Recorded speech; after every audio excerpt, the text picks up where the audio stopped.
Hi, welcome to the Weather Guru podcast for June 14th, 2022. Happy Flag Day to everyone. As on this Tuesday, we're going to first look at the watches and warnings that we have in the lower 48 United States, courtesy of Radar Scope.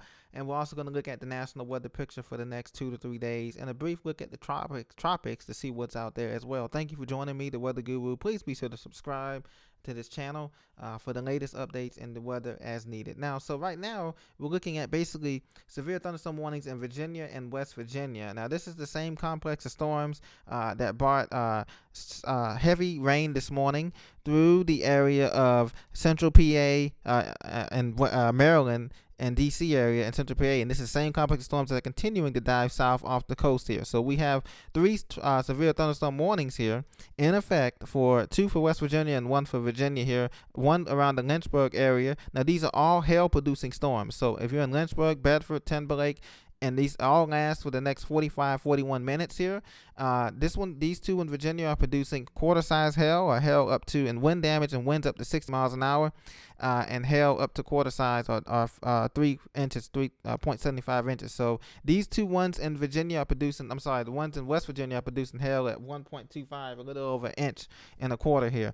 So if you're coming up Warm Springs, Marlington, and Snowshoe, West Virginia, leaving south of Elkins on the interstate, be very careful as these storms are dropping hail down. And there's two flash flood warnings here that expire in 3 hours. The National Weather Service in Charleston has issued two flash flood warnings. This includes Southwest Randolph County and northeastern West Virginia, and central Upshur County and northeastern West Virginia. Some of the creeks and streams here, major creeks and streams up near Clarksburg, also flash flood warning has been issued. They extend for the next 2 hours here. So in those areas, Clarksburg, Buchanan, Fairmont, down through Elkins and Snowshoe, please be aware heavy rainfall rates of 1 to 2 inches an hour are possible, and hail, like I said, up to 1.25 inches is possible in Elkins, Snowshoe, Warm Springs, down through Lexington, crossing over I-81 into Lynchburg and Staunton, south of Lynchburg and Roanoke, east of Roanoke. There is a hail corridor there that is producing hail. Let's see if we can get the actual track here. These are moving very fast to the southeast here. And it is advised that the hail threat is there, but the max hail size right now is about 0.75 inches, so not quite an inch there as well. So this is what we have going on. Now, the rest of the warnings have expired. There's two warnings in Canada. Briefly lead the states here. This is in Northern Ontario province in Canada. We do have two warnings, severe thunderstorm warnings for hail up there as well. This expires, I think expires in 30 minutes. Here's the one in Canada. This is way up in the Northern Ontario Northern Ontario province here. Sioux Lookout, and also the area around there. So this is Wacom Lake, Wandering Lake, Clarkton, and Reichberg Lake. The Environment of Canada Weather Service says it's nickel-sized hail, heavy rain. So there you go. These storms are pushing northeastward along that frontal boundary. So the rest of the we have one more in Georgia. This one is going to be expiring soon that I want to talk to you about. This is very briefly. This expires in 38 minutes here in Georgia, just south of Vidalia, Georgia. Cobbtown, Metter, just south of I-16 in Statesboro, Georgia. These storms here are producing hail, and they're moving east-southeast at 8 knots. So this expires in 30 minutes here for Severn County, Bullock County, and Effingham County.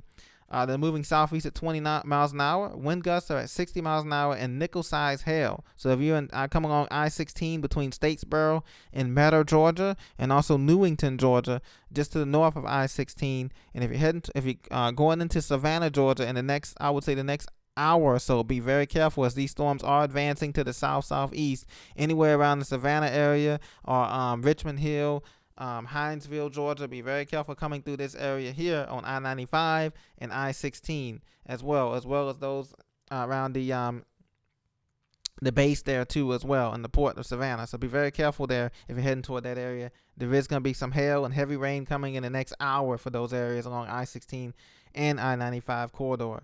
Now, moving on, we want to move on to our national picture here as well. We're going to move on to our national picture here from the radar and I want to show you the hazards for today. And the hazards for today has been heat. We've had extreme heat here. The areas in pink is a red flag warning, so please do not do burn. There's probably a burn ban for Illinois, Indiana, Western Ohio, Western West Virginia, and Western Kentucky. That pink is a red flag warning, so no burns are allowed. No prescribed burns. It's a burn ban, please. It's pretty dry, even though we had the severe storms and rain yesterday and the day before. They had the two Derechos, the double Derechos, guys. That was amazing stuff. But nobody was injured, but the wind gusts did top 80 to 90 miles an hour in some of these locations. Also, we had in Chicagoland yesterday, we had that QLCS, the quasi-line convective system that came through Chicago, quasi-linear convective system that came through the Chicagoland at northwest of Chicago suburbs there, and produced those high winds and hail and stuff of that nature. So around all of this orange, guys, we have today, according to the National Weather Service, this right here, all this orange, and that's the heat advisory I was telling you about in the Tennessee Valley, the Mid-Mississippi Valley, northern Florida, the upstate and Midlands of South Carolina, North Carolina, and onto the Midwest here, okay, guys? So you want to take breaks, frequent breaks. You want to bring your water with you, stay hydrated, and limit your caffeine intake that cause your heart to race in this type of heat that we're going to be in. Heat advisories, because heat indices are going to top 105 to 110 in some cases, Fahrenheit, okay? And also, we have high wind warnings up here in Montana, and snow, of course. I'll tell you about that snowstorm.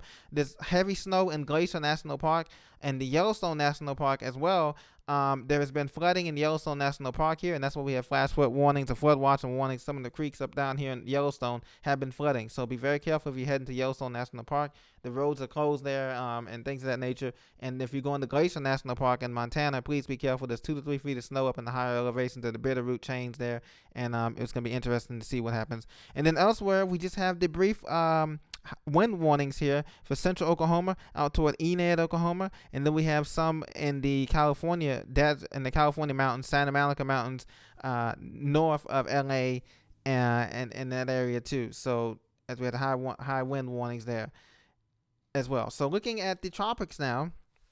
Remember that storm we had yesterday? The Central American gyre is not in feature here, but we do have the disturbance is now up to 20%. Yesterday it was 10%. Now it's a 20% chance through 48 hours of some type of depression forming. 5 days is 40% chance.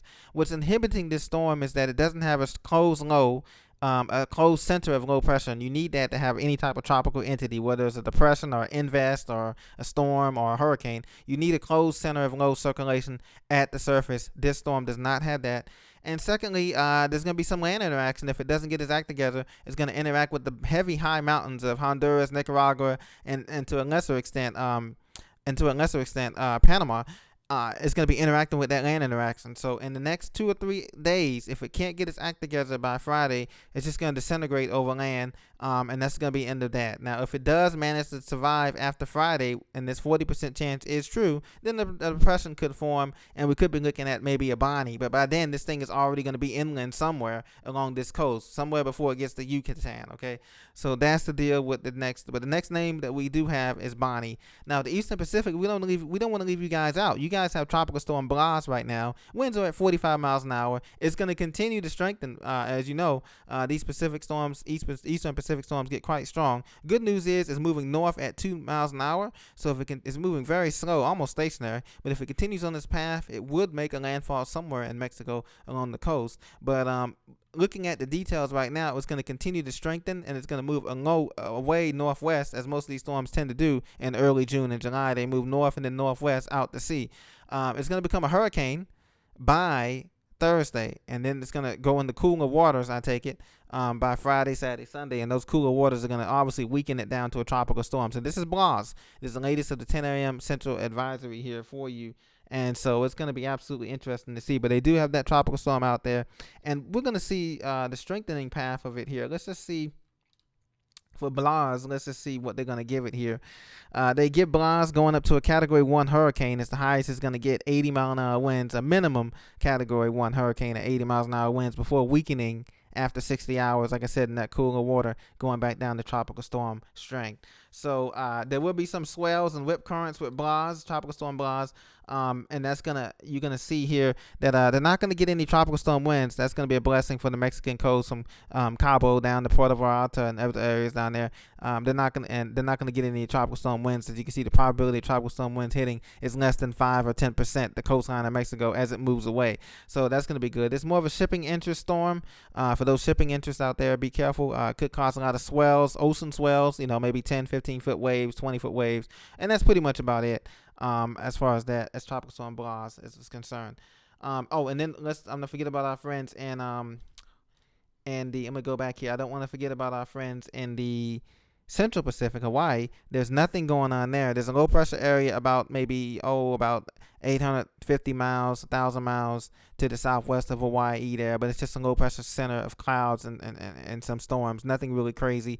There's no storm formation there. So that's the tropical outlook. Now looking at Wednesday, the severe weather outlook from the SPC does have this severe storms extending from Des Moines, Iowa, up through Albert Lea and Rochester, Minnesota, up through Sheboygan, Wisconsin, and the UP of Michigan. Okay, so the storms here are going to be riding through, producing probably gorilla-sized hail, strong winds and lightning, and gusty winds, gusty straight line winds with here. Tornado threat is really like a 2 out of 10, guys.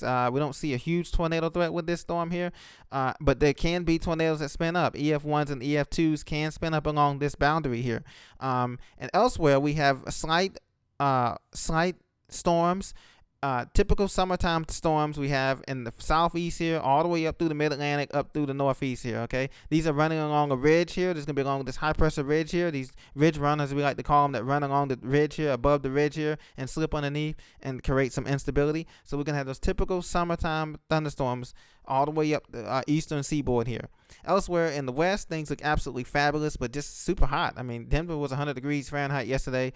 Other areas approaching 120, 125 in Death Valley. So it's just extremely hot. And that's typical of the summer that we're going to be having. And elsewhere, we have this snow here. So we have mixed precipitation. The snow continues, like I said, in the Bitterroot Chains and the northern Cascades and then the Canadian Rockies there as well. So shout out to them. Be careful if you're going out that way. Now, by this coming weekend, the severe outlook shifts to the northeast here, the upper northeast. So if you're in Cleveland, if you're in Cleveland, Ohio, yep. If you're in Erie, Pennsylvania, if you're in Buffalo, New York, if you're in Watertown, New York, and if you're in southern Ontario, just to the east of Toronto, like Ottawa, you want to be careful because this is going to be the severe zone right here. And this is going to be more of an amped up severe storm threat here because these get the benefit of coming off the lakes. These storms get the benefit of coming off the lake. So these may be lake enhanced storms that can produce heavy hail, heavy rain, and other things as well. And tornado threat is a little bit greater here. I'm giving this a 3 out of 10 because there's more instability to work with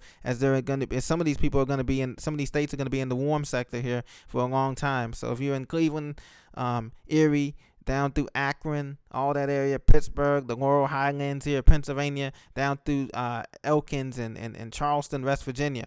Okay, you're gonna be in that warm sector along that warm boundary there, so that could be at night some brief tornado threat, a higher threat there, and bigger hail there than it was in the Midwest. Okay, and you're gonna be there for a longer time period too as well. So this has been your update for June 14th, 2022 for the severe weather, the local weather, and also the tropical weather update and relative hazards. Please be sure to subscribe. This is the Weather Guru. Thank you for joining me. Have a wonderful day, and remember to stay dry and stay cool. Thank you, and I'll talk to you very soon on the next episode.